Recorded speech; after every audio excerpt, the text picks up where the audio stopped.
Let's deconstruct this design from FBC Anderson.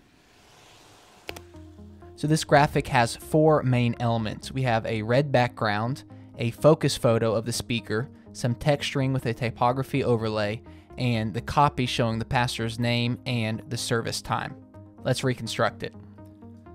So the first thing we're going to do is to make a solid color background with that same bold red color. Then we're going to move on to knocking out our feature photo. Now this photo is really kind of a neat idea. It's a photo that's masked over some torn paper texture. So we're going to lay out our paper textures, but we need to fill in that middle part or else our photo is going to disappear. So we'll come in, put some points around each of those areas, then we'll right click, make selection so we can go to our brush tool and fill that in.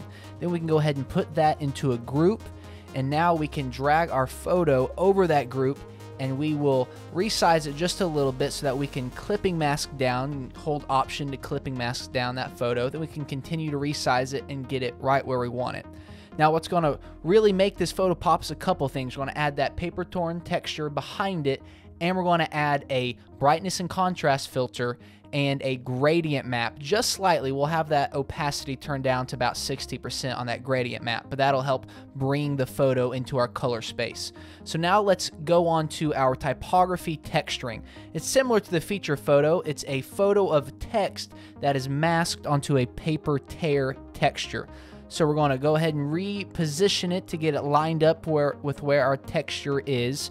And once we get it rescaled, we can go ahead and apply the same two filters that we did on the other photo, our brightness and contrast and our gradient map, although to a little bit of a less degree. Now what really makes this look cool is changing the blending mode to darken. So that's a lot closer to what we're looking for. We'll readjust that a little bit, get it into perfect position.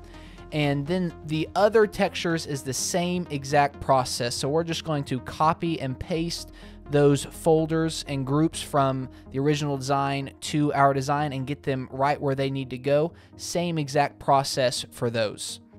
Now for the copy, we're going to be using two different fonts. Our first font is Rock Grotesk in wide bold. Very cool font.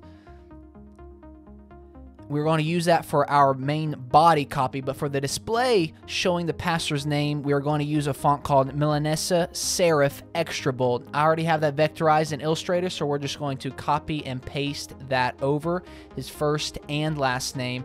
Then we're going to put those two Vector Smart objects into a group where we can go ahead and add a couple of layer styles. We're doing two specific layer styles on this group. We're doing a color overlay in that cream color, and then we are going to add an outer glow. Now you don't want to turn this up too much because it just gets crazy, so we'll bring it back down to about 10%. That's looking pretty good. So let's readjust that just a little bit, get into position, and then we will copy our other text layer over so we can get the service time on here.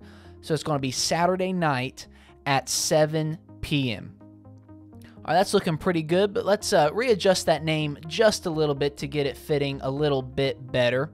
We got just a couple of adjustments to get the proportions just right on this design. And yeah, that's looking pretty good. So this is our reconstructed design. Thanks for joining me for this design deconstruction.